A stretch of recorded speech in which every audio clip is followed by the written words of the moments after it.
கூட்டணியில் இருந்துக்கிட்டு காங்கிரஸ் மிகப்பெரிய பேர் இயக்கம் நிற்க சொல்லுங்கள். இத்தனை ஆண்டுகள் வரலாறு, 100 ஆண்டுகள் வரலாறு இருக்குல்ல. காங்கிரஸ் ஒரு சிஎம் கேண்டிடேட்டாக போட்டு ஒருத்தர் நிறுத்த சொல்லுங்கள். அண்ணன் திருமாவுக்கு 40 ஆண்டுகள் அரசியல் அனுபவங்கள் இருக்குது, 25 ஆண்டுகள் தேர்தல் களம் இருக்குது. நிற்க சொல்லுங்கள் சிஎம் கேண்டிடேட்டுன்னு சொல்லிட்டு. யார் வர போகிறீங்க? அப்போ வர இன்னும் நீங்கள் குறை சொல்லியே பார்த்துக்கிட்டு இருக்கணும், அவங்கள சிறுமைப்படுத்தணுமே நினச்சிக்கிட்டு தானே நீங்கள் இருக்கிறீங்க. இதுதான் பாசிச சிந்தனை. வாக்களிப்பது மக்களுடைய கடமை, அவங்களுடைய உரிமை. அதை யாருக்கு செலுத்தணுன்றதை மக்கள் முடிவு பண்ணணும். நீங்கள் ஏன் வந்த உடனே நீங்கள் வரலாமா, சிஎம் கேட்கலாமா, என்ன பண்ணணும்? உங்ககிட்ட மொதல் ஒரு 10 வருஷம் 20 வருஷம் உங்கள் கூட கூட்டணியிலே இருக்கணுமா? யாரெல்லாம் உங்களை எதிர்த்து ஆரம்பித்தார்களோ கட்சி, திருமாவளவன் அண்ணன் உள்பட யாருக்கு எதிரி? திருமாவளவன் திமுகவுக்கு எதிரின்னு சொல்கிறீங்க. ஆதாரங்கள் தரட்டா? மக்கள் கூட்டம் அப்படிங்கிறது விஜய்க்கு பெரிய மைனஸாக இருக்குது. இப்போ பாண்டிச்சேரியில் கூட ரோட் ஷோ தடை பண்ணி. யார் சொன்னது உங்களுக்கு தடை பண்ணிட்டாங்கன்னு? இல்லை, அந்த அனுமதி இல்லை கிடையாது. நியூஸ் வந்திருக்கு. பாண்டிச்சேரியினுடைய முதல்வர் கொடுத்துருக்கிறாரு, நேற்று கலந்து ஆலோசித்து முடிவு செய்வோம்னு சொல்லிட்டு. அப்போது அதையும் பாசிட்டிவாக தான் எடுத்திருக்கீங்க. ஏங்க, நேற்று கூட இப்போ அந்த எஸ்பி அலுவலகத்தில் மனு கொடுக்க சென்றதில் நானும் ஒருத்தன். அங்கே என்ன நடந்ததுன்னு எனக்கு தெரியும். நேற்று மாலை என்ன செய்தியாளர்கள் ஆலோசிப்போம் அப்படிங்கிறது அனுமதின்னு இல்லைல்ல. அனுமதி தரலன்னு எடுத்துக்கலாமா? அப்போ தந்துட்டாங்கன்னு எடுத்துக்கலாமா? அது நியூட்ரலாக தரலன்னு நியூட்ரலாக சொல்லுங்கள். கலந்து ஆலோசித்து அனுமதி கொடுக்கறதுக்கு வாய்ப்பு இருக்குன்னு சொல்லுங்கள். இல்லைன்னு சொல்லிட்டாங்கன்னு எப்படி சொல்ல முடியும் உங்களால்? இதுதான் ஊடகம் தர்மமா? பயம் உங்களுக்கு கண்ணில் இல்லை, உடம்பு முழுக்க தெரிய ஆரம்பிச்சிருக்கு. கடந்த வாரங்கள் முழுக்க எங்கே பயப்படுறாங்க? எதில் பயப்படலை? காலையில் எழுந்திரிச்சு பாத்ரூம் போகிறதுலேருந்து ராத்திரி படுக்க போகிறது வரைக்கும் அப்பா மகன் கூட இருக்க நண்பர்கள் அத்தனை அமைச்சர்கள் பார்க்குற பக்கம் முழுக்க இவர் தான் தாவேக்கா. ஏன் கதறீங்க? உங்களுக்கு ஜுரம் 110 தாண்டி போய்கிட்டு இருக்கு, பிபி அதிகரிச்சுக்கிட்டு இருக்கு. விஜயால தானா? வேற எதால? ஒரு மாதமோ 2 மாதமோ 3 மாதமோ அத்தனை காணொலிகளையும் எடுங்க. திமுக கருத்தியெல்லாம் இந்த இடத்துல பேசியிருக்குன்னு சொல்லுங்கள். உங்களுக்கு பின்னாடி இருக்க வள்ளுவர் கோட்டம் திறப்பு விழா வரைக்கும், அதில் நடந்த புத்தகம் வரைக்கும், அறிவு திருவிழா வரைக்கும் எல்லாத்தையுமே எடுத்துப்போம். எதுலையா ஒன்றத்தில் அவரை பேசாமல் கடந்து போயிட்டாங்கன்னு சொல்லுங்கள். நல்லாட்சி நாயகர் நீங்கள் தான் சொல்லிக்கிறீங்க. உங்களுடன் ஸ்டாலின், மக்களுடன் ஸ்டாலின், எல்லாத்தையுமே குறிப்பாக பெண்களை ரொம்ப இதாக பாதுகாத்துறீங்க. மாணவர்களுக்கு நிறைய சலுகை பண்ணிடுறீங்க. போராட்டம்னு ஒருத்தர் அறிவித்தாலும் அவங்க வீட்லேயே போய் உட்காந்து பேசி போராட்டத்தை முடிச்சுட்டு வந்துருக்கீங்க இல்லையா? இந்த ஆட்சியில் யாரும் போராடுறது கிடையாது.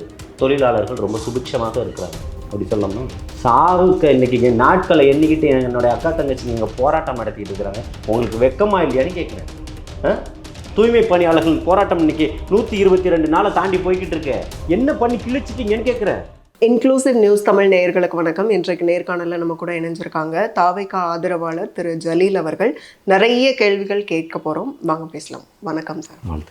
விஜயை பொறுத்த வரைக்கும் இப்போ புது முகம், அதாவது மாற்று அப்படின்னு வந்திருக்கிறதுல நிறைய மக்கள் ஆதரவு இருக்கிறதுல விஜய்க்கு அது ஒரு பாசிட்டிவ் சைடு அப்படின்னு சொல்லலாம்.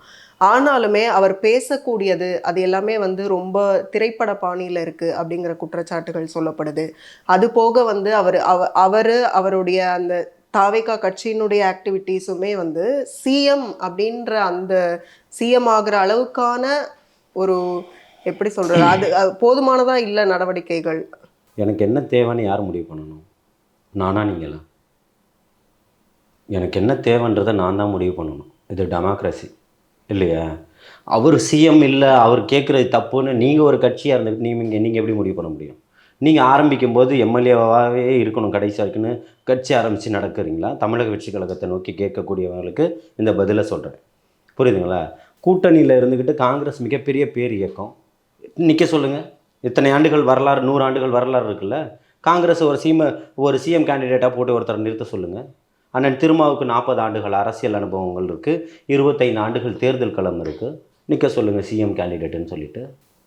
யார் வர போகிறீங்க? அப்போ வர இன்னும் நீங்கள் குறை சொல்லியே பார்த்துக்கிட்டு இருக்கணும், அவங்கள சிறுமைப்படுத்தணுமே நினச்சிக்கிட்டு தானே நீங்கள் இருக்கிறீங்க. இதை தான் பாசிச ஊடகவியல்னு சொல்கிறார், புரியுதுங்களா? இதுதான் பாசிச சிந்தனை. அவங்க பண்ணுறது பாசிசம், நீங்கள் பண்ணுறது பாயாசம்னு இதை தான் அவர் எடுத்து காட்டியிருக்கிறாரு. நீங்கள் யார் முடிவு பண்ணுறதுக்கு அதுக்குன்னு கேட்குறேன். அது அவருடைய உரிமை. வாக்களிப்பது மக்களுடைய கடமை, அவங்களுடைய உரிமை. அதை யாருக்கு செலுத்தணுன்றதை மக்கள் முடிவு பண்ணணும்.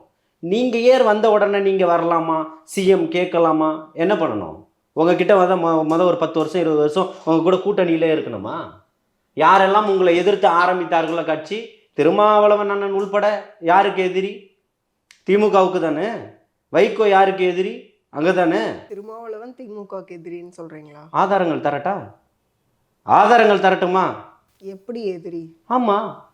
மிக ஜெயலலிதாவோட கூட்டணியில் இருக்கும்போது யாரை விமர்சித்து நின்னாரு? அன்னைக்கு அவர் தானே அவருக்கு எதிரியாக இருந்தார். திமுகவை விமர்சித்து பல மேடைகளில் பேசியிருக்கிறாரு. திமுக குடும்பம் ஒருபோதும் அமைச்சரவையில் இடம் கொடுக்காதுன்னு பேசியிருக்கிறாங்களே. இதெல்லாம் எப்படி எடுத்துப்பீங்க?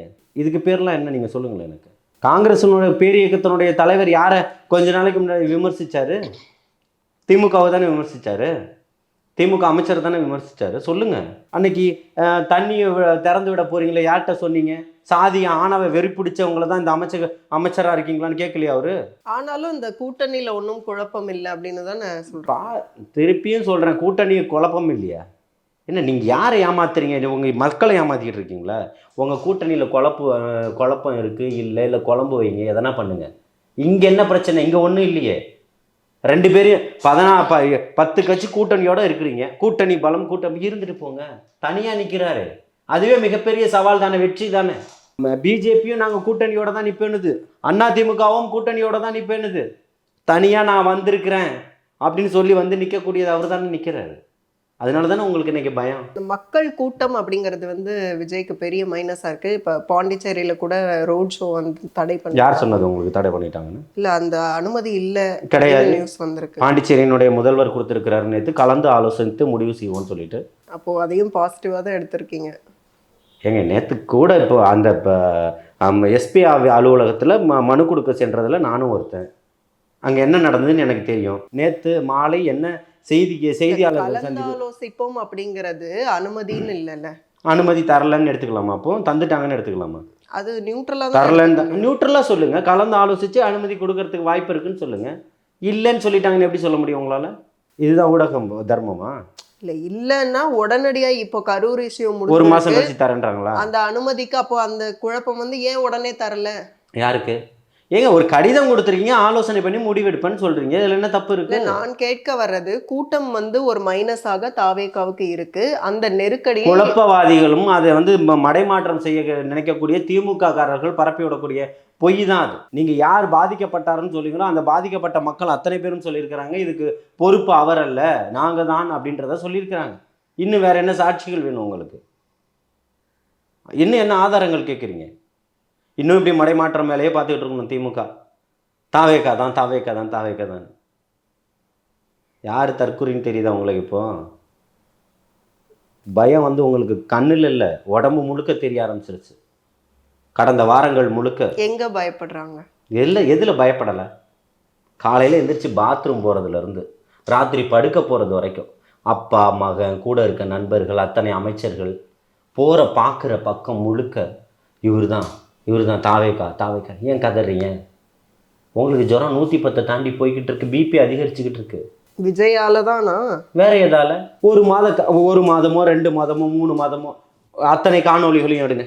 திமுக கருத்தியெல்லாம் இந்த இடத்துல பேசியிருக்குன்னு சொல்லுங்க. உங்களுக்கு பின்னாடி இருக்க வள்ளுவர் கோட்டம் திறப்பு விழா வரைக்கும், அதில் நடந்த புத்தகம் வரைக்கும், அறிவு திருவிழா வரைக்கும் எல்லாத்தையுமே எடுத்துப்போம்.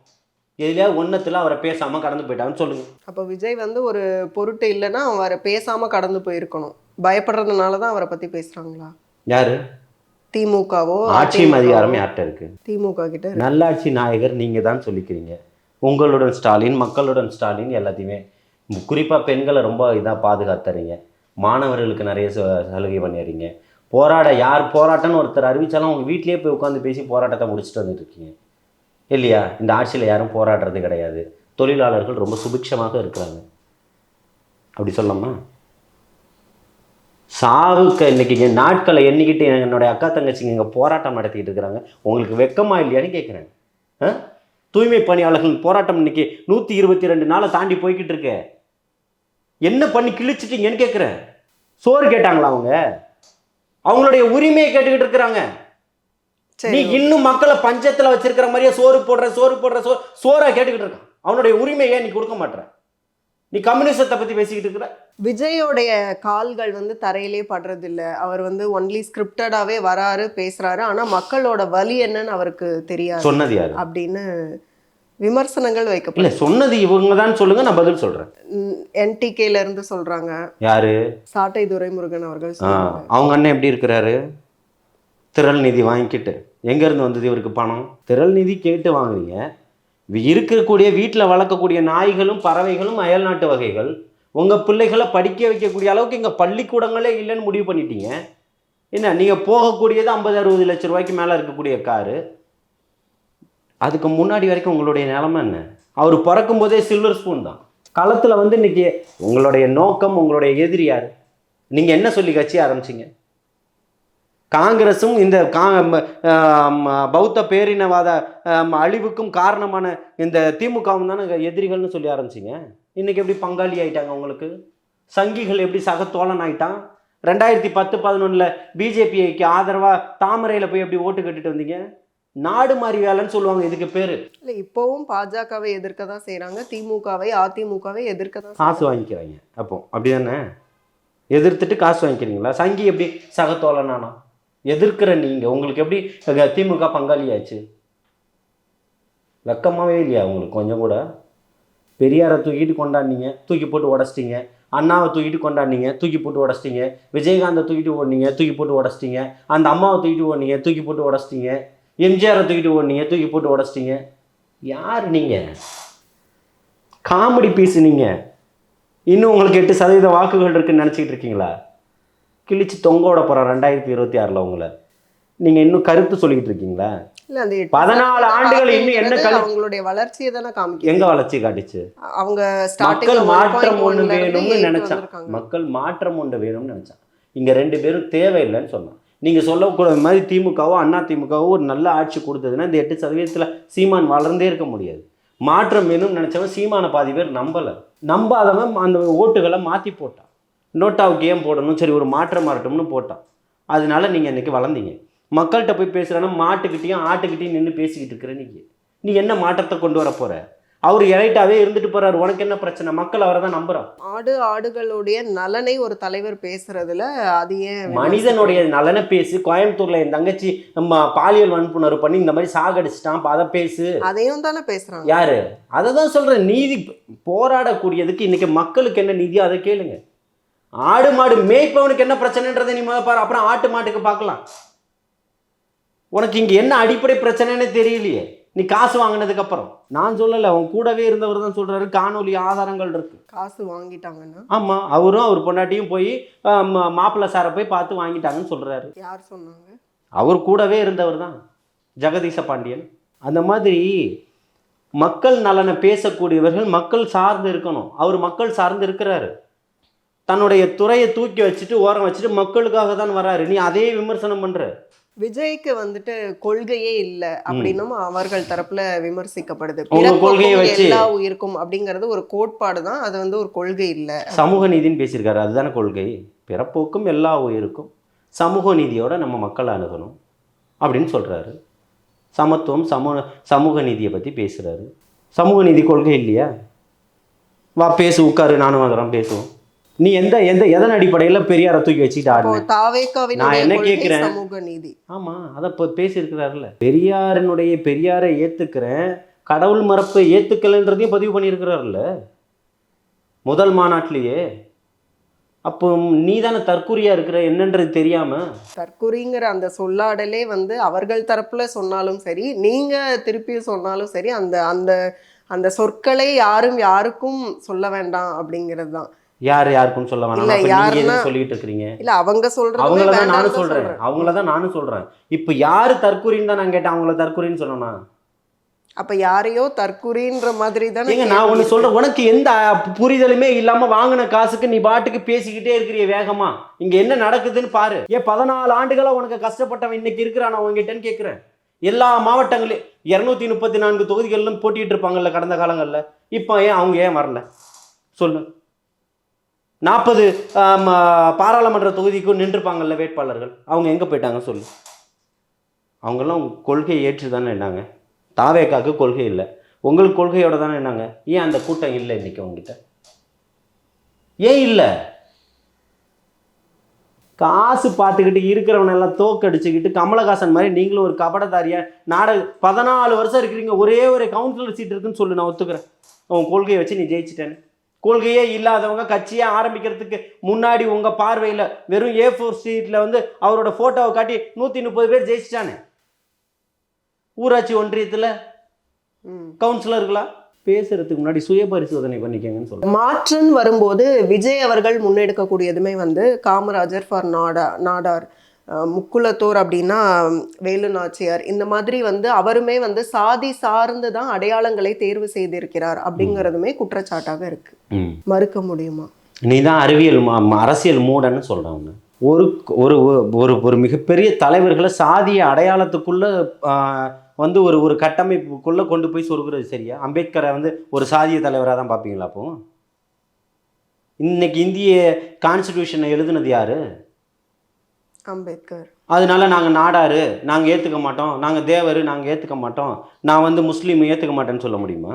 இல்லை, ஒவ்வொரு சமூகங்கள் சார்ந்தும் ஒரு தலைவரை தேர்ந்தெடுத்திருக்கீங்க அப்படிங்கிற மாதிரி. அந்த தலைவர்கள் நல்லவர்களா, நன்மையானவர்களா, நன்மையை செய்திருக்கக்கூடியவர்களா, அவர்களுடைய கொள்கை என்ன, அவர்களுடைய தொலைநோக்கு பார்வை என்ன, அதை பாருங்க. இதுக்கு பேர் என்ன தெரியுமா? மனநலம் பாதிக்கப்பட்டவன்றது அர்த்தம். அந்த கேள்வியை யாரோ முன் வச்சிருக்காங்கன்னு சொல்கிறீங்கல்ல, அவங்களுக்கு மனநலம் பாதிப்புன்னு நான் நினைக்கிறேன். நல்ல மனநல மருத்துவரை போய் பார்க்க சொல்லுங்க. இல்லை, அது மறுக்கலாம். மனநலம் பாதிக்கப்பட்டவர் அப்படிங்கிற அளவுக்கு அது அதீத. அம்பேத்கரை என்னவா பார்க்குறீங்க? சாதிய தலைவராக பார்க்க சொல்கிறீங்களா? அப்போ அவன் மனநலம் பாதிக்கப்பட்டவன் தானே. அம்பேத்கரை நீங்கள் எப்படி பார்ப்பீங்க? ஊடகவியலாளராக சொல்லுங்கள். கான்ஸ்டிடியூஷனை உருவாக்கினவர் அம்பேத்கர் தலைவர் இல்லையா? இந்திய நமக்கான ஒரு தலைவர் இல்லையா? தலைவர் தான். அவரை ஏற்றுக்க மாட்டீங்களா? அவரை தலைவராக ஏற்றுக்க முடியுமா முடியாதா உங்களுக்கு? இல்லை, அவர் வந்து குறிப்பிட்ட அம்பேத்கரை சொல்லலை. ஒவ்வொருத்தருக்கும் இருக்கிற எல்லாத்தையும் பேசுங்கன்னு சொல்கிறேன். இருக்கிற குயிலி அம்மாவை பேசுகிறீங்க, இவரை பேசுகிறீங்க, பெரியாரை பேசுகிறீங்க, நான் காமராஜரை பேசுகிறீங்க, அம்பேத்கரை ஏன் பேச மாட்டீங்க? காமராஜர் நல்ல தலைவர் இல்லையா? இல்லை, எல்லாருமே நல்ல தலைவர்கள் தான். ஆனால் அதில் சாதி சார்ந்து தான் அவர்கள் தேர்வு செய்யப்பட்டிருக்கிறார்களாங்கிறது தானே கேள்வி. சரி, அப்போ ஒரே ஜாதியில் எல்லா தலைவரும் தேர்ந்தெடுத்துடலாமா? சாதி பார்த்து நான் திரும்பவும் என்ன கேட்குறேன், அவருடைய கொள்கையாகவும் அவருடைய கட்சியினுடைய பயிலாவும் அவர் தேர்ந்தெடுக்கிறாரு. உனக்கு என்ன பிரச்சனை, அதை சொல்லுன்ற. இல்லை, திமுக அதிமுகவில் அப்படி ஒரு போக்கு இருக்கு. சாதி சார்ந்து அந்த ஒத்துமையா இருங்க. திமுகவில் அப்படியெல்லாம் இல்லை, ஒரே தலைவரை தானே வச்சிருக்கீங்க. கூட்டணியே இல்லாமல் ஜெயிங்க, மக்களுக்கு நல்லது பண்ணுங்க. ஏன் உங்களால் செய்ய முடியல? அப்போ திருமாவளவனை வச்சிருக்கிறீங்க, இந்த பக்கம் நான் சார்ந்திருக்கக்கூடிய இஸ்லாமிய சமுதாயங்களையும் வச்சிருக்கிறீங்க, தனியரசு மாமாவையும் வச்சிருக்கீங்க, கொங்கு ஈஸ்வரனையும் வச்சிருக்கிறீங்க. இருங்க, நான் சொல்லி முடிச்சிடறேன். இல்லை, நான் சொல்லி முடிச்சிடறேன். அதான் திமுக அதிமுகவில் இருக்குல்ல, அப்போ இவங்க எல்லாருக்குமே தேவைப்படுது இல்லை இந்த இது. அப்போ மாற்றன் வரும்போது தாவேக்காவும் அதே மாதிரி மார்க்ஸ், ஃபெடல் காஸ்ட்ரோ, சேகுவேரா அவங்கள எங்கே வச்சுக்கலாமா? லெலின், மார்ட்டின் லூதர் கிங் இவங்களெல்லாம் வச்சுக்கலாமா? அரசியல் மூடர்கள் கேட்கக்கூடிய கேள்விங்க இது. நீங்கள் ஒரு நெறியாளராக இந்த கேள்வியை முன்னெடுத்துருக்கலாமா முதல்ல? இல்லை, இப்படி ஒரு பார்வை இருக்கு, அது என்ன மாதிரி அப்படின்னு நான் அரசியல் அறிவற்றவன் கேட்கக்கூடிய கேள்வின்னு சொல்கிறேன். இங்கே யாரை நீங்கள் பேச முடியும்? இருக்கக்கூடிய இந்த மண்ணில் இருக்கக்கூடிய மைந்தர்களை தான் பேச முடியும். இந்த மண்ணுக்கும் நமக்கும் பெருமை சேர்த்தவர்களை தான் பேச முடியும். வெள்ளையனை எப்படி ஓட ஓட விரட்டினாங்கன்றது குயிலியோட வரலாறு, அதை தான் பேச முடியும். சமூக நீதிக்காக எப்படி ஒரு போராட்டங்களை முன்னெடுத்திருக்கிறாங்க, போராடி இருக்கிறாங்க, தன் வாழ்நாள் முழுக்க எப்படி பேசியிருக்காங்கன்னு அஞ்சலி மேலே கோடிட்டு காட்ட முடியும். பெரியார் என்னென்ன பண்ணியிருக்கிறாருன்றது தெரியும். ஒரு பக்கம் அவர் விமர்சனம் பண்ணக்கூடிய கூட்டங்கள் இருக்கு, அறிவு கட்ட கூட்டங்கள், புரியுதுங்களா? அந்த கூட்டங்களுக்கு மத்தியிலெல்லாம் நம்ம பேச முடியாது. நான் பழனி பாபா அவர்களை ரொம்ப நேசிக்கக்கூடியவன். அம்பேத்கரையும் பெரியாரையும் எவன் ஏற்கலையோ அவன் இந்த மண்ணுக்கும் மக்களுக்கும் மாணவன் இல்லைன்னு சொல்லியிருக்காரு. ஏற்றுக்க தான் அதே தலைவர்களை இவர் முன்னெடுக்கிறாரு. அப்போ சரியானவராக தான் இருப்பார். உங்களுக்கே பதட்டத்தை உண்டு பண்ணுது. இந்த தலைவர்களை வச்சது உங்களை பதற வைக்கிறது இல்லை. அப்போ அவர் சரியான பாதையில் தான் போகிறாரு.